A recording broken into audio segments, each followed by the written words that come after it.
dokumen akad kredit yang dia tanda tangani itu ada di situ diatur.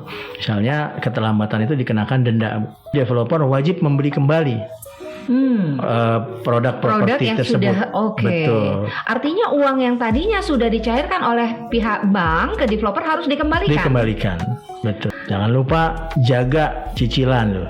Jaga cicilan harus tertib ngangsur ya. Walaupun cicilannya cuma 200.000 tapi harus tertib sesuai dengan jatuh tempo. Supaya apa? Supaya BI checkingnya bagus. Record pembayaran kita bagus. Karena itu juga sangat penting.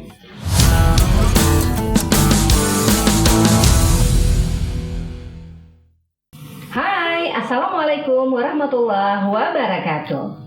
Semoga semua dalam keadaan sehat, karena dengan tubuh yang sehat kita bisa melakukan banyak sekali kegiatan yang bermanfaat. Oke, kembali bertemu dengan saya Nurma dalam acara Natura City Talk, satu acara yang akan membahas seputar dunia properti. Nah, di episode perdana kita sudah membahas tentang topik yang menarik, yaitu mengapa banyak milenial belum punya rumah.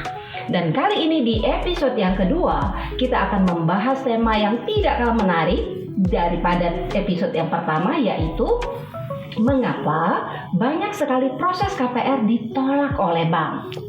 Nah, hari ini saya sudah ditemani oleh teman saya yang sudah sangat berpengalaman dalam hal proses KPR. Beliau adalah Bapak Asep Kurniawan. Pak Asep, terima kasih sudah bersedia hadir dan berbincang dengan saya di acara Natura City Talk. Apa kabar Pak Asep? Baik, alhamdulillah sehat. Harus sehat terus kata Bu Nurma. Ya, karena kalau kita sehat, maka kita bisa melakukan berbagai macam kegiatan yang bermanfaat. Setuju, ya Pak ya. Bu Nurma. Nah, Pak Asep, ini kan kita tahu ya, sekarang ini banyak sekali orang membeli properti, pilihan cara bayarnya kan macam-macam, Pak. Nah, tetapi Pak, apakah betul bahwa saat ini orang membeli rumah itu lebih banyak memilih cara bayar KPR? Ya, Bu Nurma kayaknya hobi baca ya.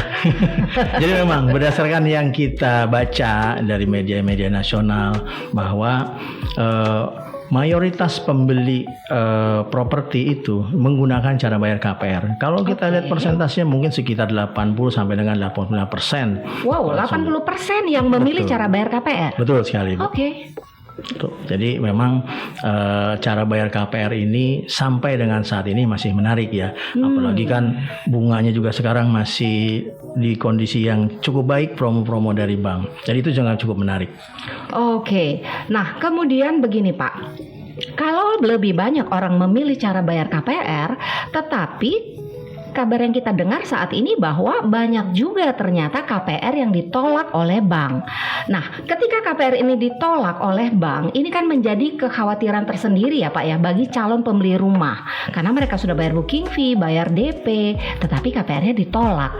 Kira-kira nih Pak Asep, apa sih Pak persyaratan yang harus dipenuhi oleh calon pembeli rumah supaya mereka bisa mengajukan KPR? Ya, baik Bu Nurma. Jadi secara garis besar persyaratan itu ada, pertama ada dokumen pribadi, kemudian ada dokumen pribadi itu kayak misalnya ada KTP, kemudian KK, surat nikah kalau yang sudah menikah gitu ya. Kemudian ada juga dokumen penghasilan. Nah ini juga yang penghasilan penting. Ini bagi karyawan. Betul, ya ada karyawan maupun pengusaha ya. Untuk karyawan itu yang pasti ada slip gaji, kemudian ada rekening tabungan, surat keterangan bekerja KK gitu. Kemudian kalau dari sisi pengusaha atau wira swasta itu ada SIUP, ada TDP, kemudian akta-akta, ada juga data keuangannya itu berupa laporan keuangan yang sederhana saja gitu ya. Karena biasanya untuk yang pengusaha ini adalah pengusaha-pengusaha UMKM yang laporan keuangannya mungkin belum tertib gitu ya. Nah itu nanti wajib ada laporan keuangan yang sederhana saja sih sebenarnya. Oke. Gitu, jadi kalau saya catat nih dari yang Pak Asep sampaikan, berarti ada 7 atau 8 persyaratan yang harus dilengkapi oleh calon nasabah yang akan mengajukan proses KPR. Pertanyaannya Pak Asep, ketika mereka sudah melengkapi persyaratan itu, apakah dipastikan KPR-nya akan disetujui? Belum tentu, Bu. Nah, ini dia nih. Jadi memang ini problem banyak orang ya, terutama memang kaum milenial yang tadi Ibu sebutkan. Oke. Itu memang kalau milenial itu kan dari stylenya juga kan kadang-kadang ya pengen belanja ini belanja itu ya, sehingga Pola nanti hidup konsumtif ya, Pak. kadang-kadang yang jadi lupa itu adalah catatan kreditnya gitu. Dalam hal ini nanti kalau catatan kreditnya tidak bagus, maka dalam BI checkingnya akan ada catatan yang tidak baik. Nah, itu jadi salah satu sebab kenapa KPR ditolak. Bahkan kalau kita lihat berdasarkan pengalaman saya, kebanyakan yang ditolak itu karena faktor itu. Begitu BI checking cicilan-cicilan sebelumnya harusnya tanggal 1 dibayar tanggal 10 misalnya. Telat itu secara karakter tidak bagus. Bank akan mempertimbangkan itu. Jadi sebetulnya yang Pak Asep maksud ini bukan orang nggak boleh pinjam atau nggak boleh berhutang, tetapi lebih kepada problem pembayarannya. Betul sekali Bu Nurma. Ya kalau pengajuan kredit bahkan sekarang kan didorong ya. Bank berlomba-lomba menurunkan suku bunga, memodifikasi bunga sedemikian rupa supaya orang memilih kredit, bank tersebut ya. Dari sisi pemerintah juga sudah dipermudah. Developer juga sekarang udah banyak yang mempermudah. Cuma memang ada beberapa orang ya khususnya kaum milenial tadi ya yang memang kadang ya masih nyangkut di masalah BI checkingnya. Gitu. Ada juga yang kasusnya karyawannya belum karyawan tetap, tapi karyawan kontrak misalnya atau PKWT kita sebut. Nah itu juga menjadi problem juga. Terus yang ketiga juga ada juga nih faktor ini, yaitu dari sisi developernya. Gitu. Ada developer yang mungkin dokumen legalitasnya kurang lengkap kayak sertifikatnya, IMB-nya misalnya nggak ada, sehingga bank tidak bisa memproses pengajuan KPR si konsumen. Gitu Bu kira-kira Bu. Oke, nah kalau misalnya nih Pak, tadi Bapak katakan bahwa PKWT mungkin agak sulit ya. PKWT itu apa? PKWT itu mungkin lebih ke apa sih Pak? PKWT itu? PKWT itu perjanjian kerja waktu tertentu. Oh, jadi semacam karyawan kontrak lah ya, kira-kira Oke. gitu. Sebenarnya tidak semua status PKWT ini juga tidak bisa mengajukan aplikasi kredit.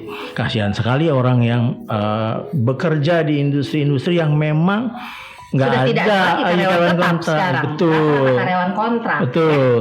Jadi bank juga akan melihat nanti PKWT-nya ini bagaimana nih kira-kira gitu kan. Apakah memang industri dia bekerja ini memang mengharuskan itu PKWT terus, ya dia akan melihat. Tinggal nanti masa kerjanya. Misalnya di atas 3 tahun atau 5 tahun ke atas, masing-masing bank biasanya berbeda. Tapi tidak mengeneralisir semua PKWT itu pasti ditolak, enggak. Ada juga yang bisa kok.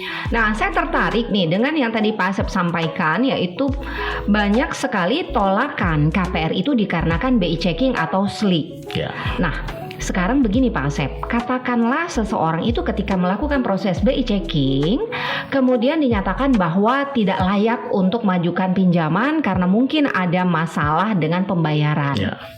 Lalu si calon debitur ini melakukan pelunasan kepada bank. Apakah bisa serta-merta ketika dia sudah melunasi tunggakan-tunggakannya, itu bisa nggak langsung disetujui proses KPR-nya?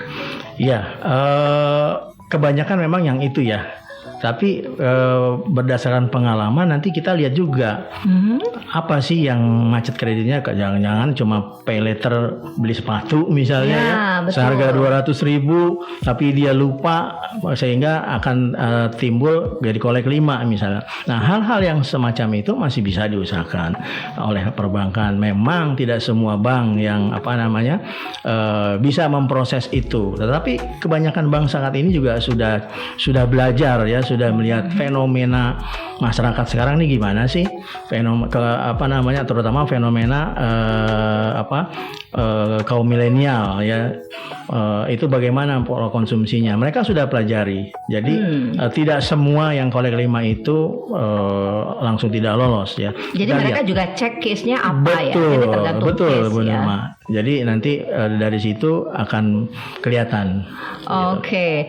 Nah, yang tadi Pak Asep sampaikan, katakan ini si konsumen yang akan mengajukan proses KPR, mereka ini kan mengajukan proses KPR ketika mereka sudah membayar booking fee, membayar tanda jadi kepada developer, baru mengajukan proses KPR.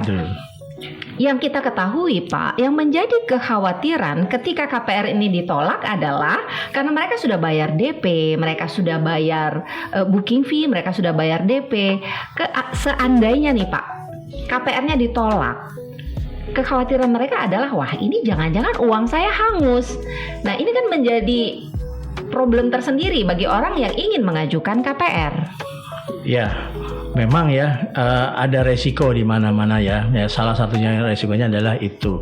Jadi saran saya sebelum kita mengajukan aplikasi KPR, kita persiapkan dulu. Mungkin kita sudah berencana untuk dalam beli rumah bulan September misalnya ya. Nah dari bulan Juni atau Juli kita sudah persiapkan tuh, dilihat diperbaiki catatan berapa bulan Pak? 3 bulan. 3 bulan. 3 bulan. Jadi sebelum 3 bulan sebelum mengajukan proses KPR kita perbaiki dulu. Betul. Nih pendapatan kita, rekening kita cicilan kreditnya ditertibkan, kemudian pendapatannya yang masih ada yang cash tadi, gajinya mungkin ya itu dimasukkan ke dalam rekening gitu, dokumen-dokumen pribadinya dilengkapi. Nah itu jadi itu sangat membantu juga. Dan jangan lupa juga kadang-kadang ada juga konsumen yang ditolak itu karena kapasitasnya tidak mencukupi, dalam hal ini penghasilannya. Oh, jadi bukan karena BI checkingnya buruk, tetapi karena memang dari sisi kemampuannya.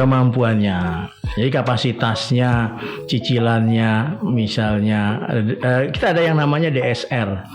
DSR itu Debt Service Ratio.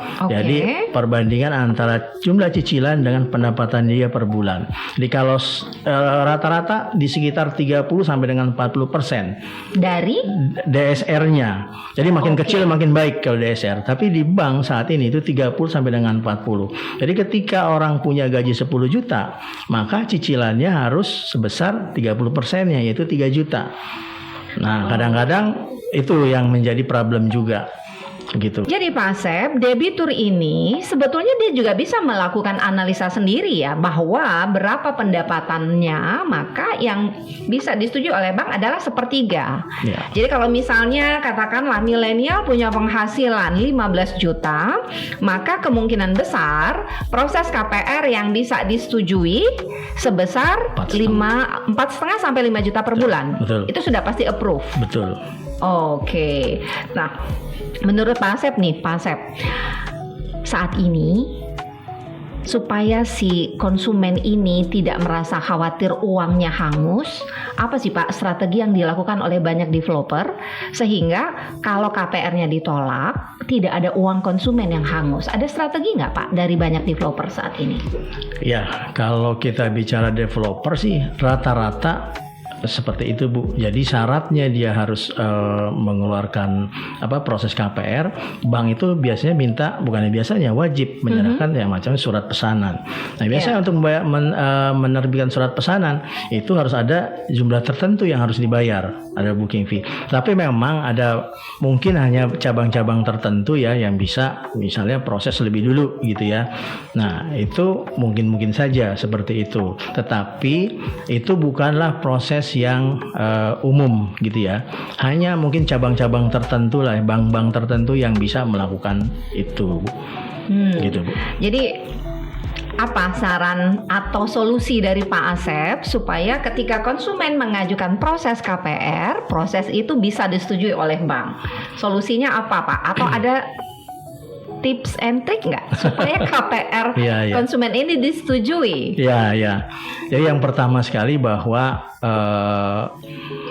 keputusan bank itu adalah mutlak ya, tidak bisa diganggu gugat gitu ya. Dia punya wilayah tersendiri, punya etian sendiri. Tetapi kita bisa mengira-ngira kira-kira apa sih yang harus kita lakukan supaya KPR kita disetujui, kan begitu ya Bu ya? Betul. Jadi tadi kalau alasan yang ditolak itu kan rata-rata BI checkingnya, kemudian kapasitasnya.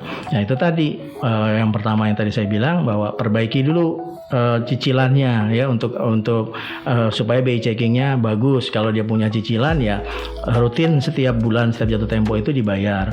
Kemudian yang kedua kapasitasnya gitu ya. Kalau kapasitasnya mentok, katakanlah tadi ya DSR-nya tidak mencukupi, ada beberapa cara kita siasatinya. Yang pertama mungkin bisa kita tenornya kita panjangin. Artinya si konsumen harus menambah DP. Tenornya dulu nih Bu. Tenor misalnya katakan 15 tahun. Ya. Karena milenial tuh umur berapa sih? 40 ya mungkin. Kelahiran 81 sampai kelahiran 96 45 lah katakan ya. Jadi dia masih bisa 20 tahun. Atau bank-bank tertentu bisa sampai 25 gitu. Lihat juga profesinya. Nah itu mungkin salah satunya diperpanjang sehingga cicilannya menjadi lebih kecil gitu, sehingga DSR akan masuk. Yang kedua bisa juga dengan cara menambah DP gitu. DP standar itu kan 10% ya. Kalau orang mau beli rumah pasti dia sudah siapkan tuh biaya untuk DP. Nah tinggal yang ketiga juga yang tidak kalah pentingnya, kita cari juga produk-produk dari properti yang menawarkan promo. Misal dia sudah punya harga rumah 700 juta, dia sudah punya 70 juta atau mungkin 100 juta untuk biaya KPR. Nah, cari rumah-rumah yang DP-nya free misalnya. Kemudian biaya-biaya KPR-nya free. Sehingga dia udah bisa saving 100 juta. DP udah dibayarin, biaya KPR dibayarin. 100 juta itu bisa dijadikan untuk menambah DP. Sehingga nanti plafonnya menjadi berkurang, otomatis nanti cicilannya kan berkurang tuh. Sehingga DSR-nya mungkin bisa masuk di situ. Jadi itu yang tidak kalah penting juga, cari produk-produk properti yang menawarkan promo itu. Gitu. Nah, Pak Asep, tadi saya dengar Pak Asep mengatakan begini, bahwa proses KPR ini tidak bisa diintervensi, tidak bisa diintervensi oleh calon debitur, juga tidak bisa diintervensi oleh developer. Pertanyaannya adalah, apakah ketika kita mengajukan satu proses KPR di satu bank, misalnya ditolak, apakah pasti di bank lain juga ditolak atau ada kemungkinan diterima? Itulah salah satunya juga ya, untuk menghindari ditolak itu kita apply-nya itu ke beberapa bank dengan berarti tujuan secara paralel kita bisa apply di banyak bank. Kita bisa ke beberapa bank supaya kemungkinannya mungkin bisa berbeda, karena masing-masing perbankan ini kan juga dia punya persyaratan yang khas gitu ya, yang di luar dari itu. Misalnya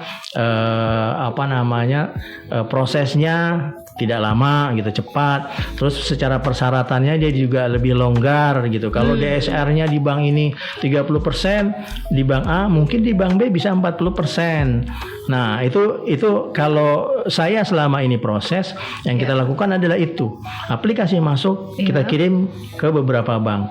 Nanti tinggal kita melihat si konsumennya masuknya di mana nih. Jadi masih sangat memungkinkan sekali. Kalau di bank A ditolak, di bank B bisa jadi diterima. Tinggal nanti masalah bunganya mungkin yang berbeda-beda. Jadi pilihan ada di konsumen, mau memilih bank mana. Pak Asep, kalau semua persyaratan sudah dilengkapi oleh konsumen, tadi Pak Asep katakan bahwa kita bisa paralel ke beberapa bank. Biasanya proses KPR ini umumnya berapa lama Pak? Sejak bank menerima persyaratan dari calon debitur? Ya. Umumnya proses itu bisa paling cepat bisa 14 hari ya. Itu sudah paling cepat, bisa 14 hari. Ya. Jadi karena kan yang pertama dia masukin persyaratan, dilihat kelengkapan datanya, ada checklistnya, kemudian isi form segala macam. Nah dari situ nanti dia harus melihat keabsahan dari produk propertinya, rumahnya. Berarti developernya juga pengaruh ya Pak? Betul. Nah, dia akan lihat kalau yang sudah bekerja sama itu biasanya lebih cepat. Karena dia tidak perlu lagi melihat profil si developernya karena sudah bekerja sama dengan lihat misalnya developer A kalau ini berdasarkan catatan-catatan ini bagus tertib sudah paling nanti dia akan dilihat harganya berapa kemudian lihat produknya bagaimana kesesuaian itu ya setelah itu masuk analis. Nah analis itu yang nanti melihat kapasitasnya dia bagaimana dengan jumlah kredit yang akan diajukan ya bisa 14 harian. Oke. Nah seandainya nih Pak Asep kita sudah melakukan proses KPR ternyata KPR kita ditolak oleh beberapa bank. Nah, kemudian berapa lama sih Pak kita bisa mengajukan ulang KPR tersebut? Entah di bank yang sama atau mungkin di bank yang lain, bisa nggak kita mengajukan ulang? Ya, bisa aja Bu. Kita lihat alasan penolakannya. Memang bank biasanya tidak menyebutkan secara spesifik ya, apalagi kalau itu kaitannya dengan kapasitasnya misalnya. Itu dia tidak akan informasikan secara umum gitu ya. Tetapi biasanya ke developer kita tahu. Misalnya kalau persyaratannya ditolak karena dokumennya tidak lengkap misalnya, ya sudah kita minta coba Pak ini dilengkapi. Misalnya KTP-nya meragukan, coba dimasukkan lagi KTP yang memang benar gitu ya, kemungkinan kakaknya atau dokumen keuangannya. Misalnya gajinya cash ini nggak bisa gitu ya sudah nanti kita bicarakan lagi ya mungkin butuh waktu kalau yang cash semacam itu ya karena dia harus memasukkan uang cashnya ke dalam rekening paling tidak 3 bulan kemudian dia bisa ajukan lagi karena salah satu persyaratan KPR kan ada aliran uang pendapatan dia yang tercermin di dalam rekening dia dalam 3 bulan terakhir. Sehingga artinya mohon maaf Pak saya potong, artinya masih sangat memungkinkan si konsumen atau debitur ini untuk memperbaiki data-data yang akan disubmit ke bank. Masih sangat bisa Bu. Nah kalau nih Pak Asep KPR-nya ternyata disetujui ya.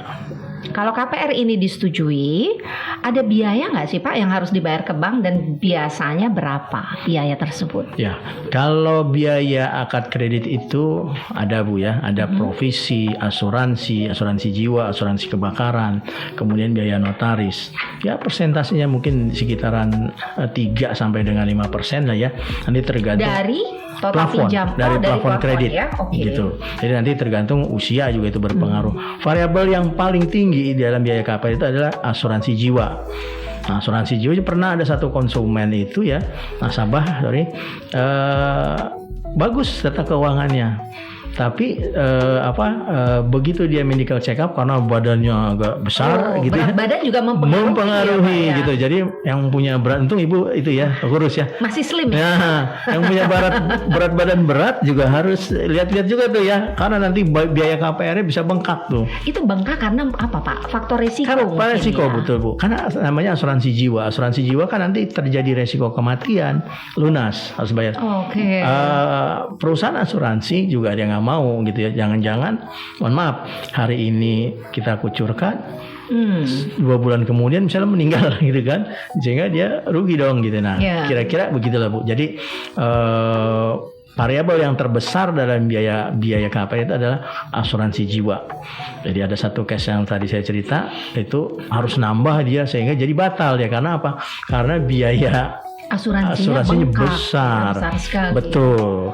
Jadi hidup sehat seperti pembukaan Bunma penting sekali. Karena ternyata sehat itu bukan kemana-mana pengaruhnya. Ternyata pengaruh juga ke biaya akad kredit. Betul. Nah Pak Asep, ketika KPR disetujui, kemudian si debitur ini melakukan pembayaran biaya KPR yang tadi Bapak katakan di kisaran 3,5 sampai 5% dari plafon KPR. Nah, setelah proses akad kredit dilakukan, berapa lama Pak kira-kira pencairan dari pihak bank kepada developer Pak?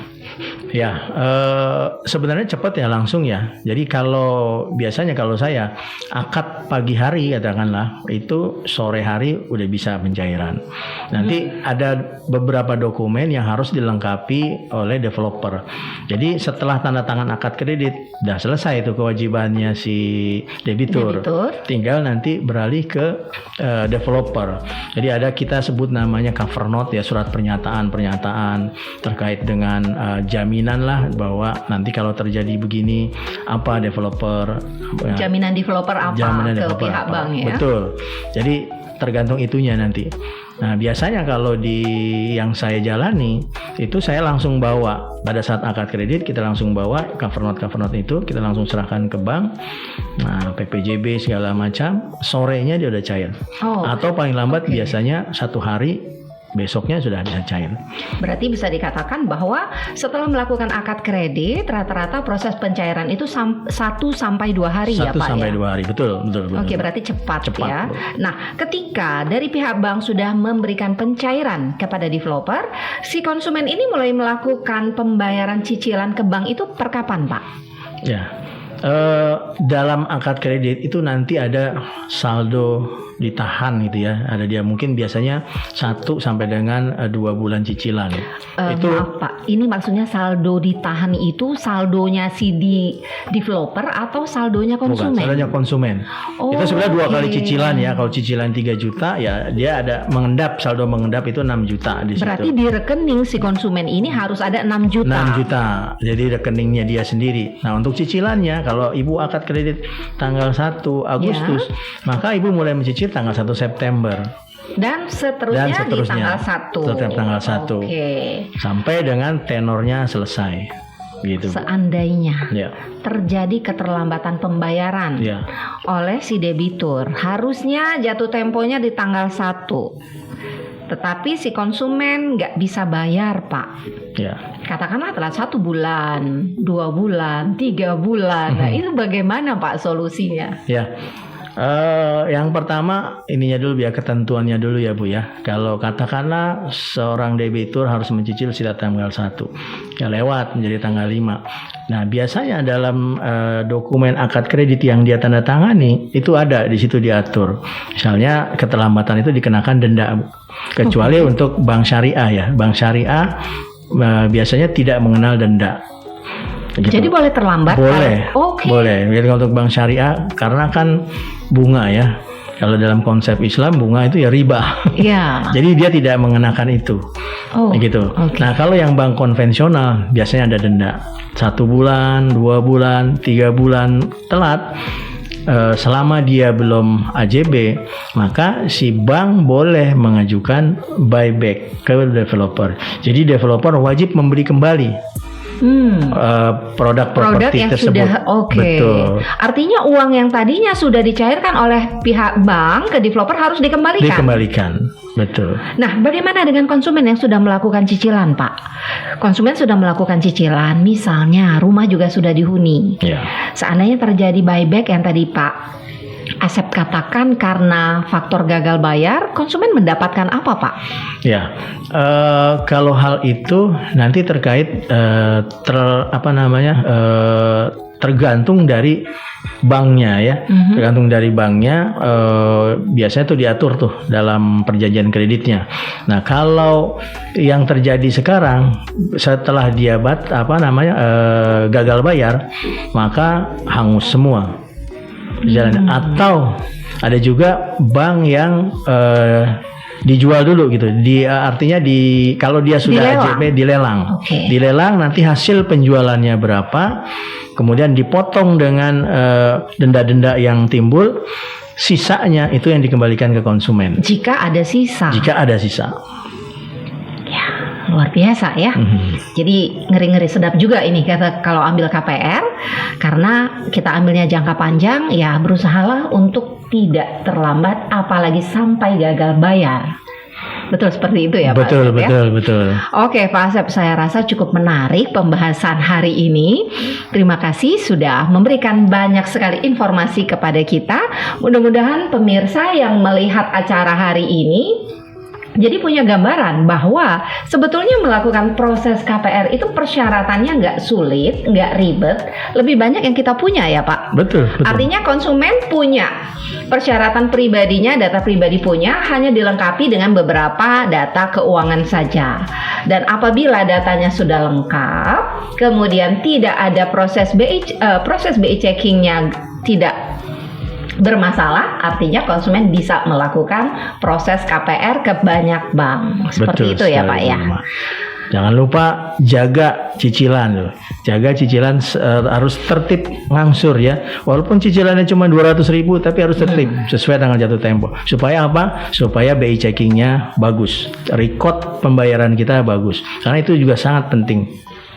Oke, Pak Asep, terima kasih penjelasannya luar biasa lengkap hari ini ya. Kita dapat banyak sekali informasi dari Pak Asep. Mungkin Pak Asep punya saran yang bisa disampaikan kepada calon pembeli rumah supaya proses KPR-nya bisa disetujui oleh bank. Ya, terima kasih Ibu Nurma. Ya, ini mungkin untuk kaum milenial ya yang pengen punya rumah ya, jangan takut. Memang permohonan KPR banyak yang ditolak, tapi banyak juga kok yang disetujui. Yang penting, yang pertama, pilih developer yang terpercaya ya, karena itu sangat penting juga. Yang dokumen-dokumennya lengkap, sertifikatnya ada, izinnya ada, kemudian sudah bekerja sama dengan banyak bank, itu penting. Ya, nah Serpong Natura City kayaknya udah bekerja sama dengan banyak bank ya Bu ya? Sudah banyak bank yang bekerja sama. Bagaimana dengan dokumennya, legalitasnya? Nah, justru karena Serpong Natura City ini termasuk salah satu perusahaan TBK, sudah bekerja sama dengan banyak bank, artinya apa? Artinya secara legalitas sangat terpercaya. Nah, itu pilihan itu juga developer yang menawarkan program tadi ya, supaya DSR kita jadi rendah. DP-nya free misalnya, biaya-biaya KPR-nya free misalnya. Nah, biaya itu nanti bisa dialokasikan untuk penambahan DP, gitu. Yang berikutnya adalah dokumen-dokumennya dilengkapi, ya KTP, KK, surat nikah kalau yang sudah menikah, gitu ya. Kemudian ingat satu yang tidak kalah penting adalah perilaku membayar cicilan kita harus diperbaiki dari sekarang. Kalau kita pengen punya rencana rumah 3 bulan lagi, dari sekarang kita perbaiki cicilan di pay letternya atau di mana gitu ya, ditertibkan pembayarannya, jangan melewati jatuh tempo, karena itu yang akan bisa berpengaruh nanti kita tidak lolos dalam hal BI checking. Gitu Bu Nurma. Oke, terima kasih Pak Asep. Informasinya sangat penting sekali dan pastinya para pembeli rumah sudah bisa mempersiapkan persyaratan supaya proses KPR-nya bisa disetujui oleh bank. Dan salah satu tadi yang Pak Asep katakan bahwa yang paling penting adalah lihat dulu developernya. Jadi kalau developernya bagus, kemudian juga persyaratan dari para debitur ini lengkap dan dengan menjaga pembayaran pada saat jatuh tempo, maka bisa dipastikan proses KPR Bapak Ibu tidak akan ditolak oleh bank. Oke, terima kasih sudah bersama dengan kami selama 30 menit. Sampai bertemu di episode selanjutnya dalam tema yang tidak kalah menarik, yaitu bagaimana cara mengetahui developer yang berkualitas. Terima kasih. Wassalamualaikum warahmatullahi wabarakatuh.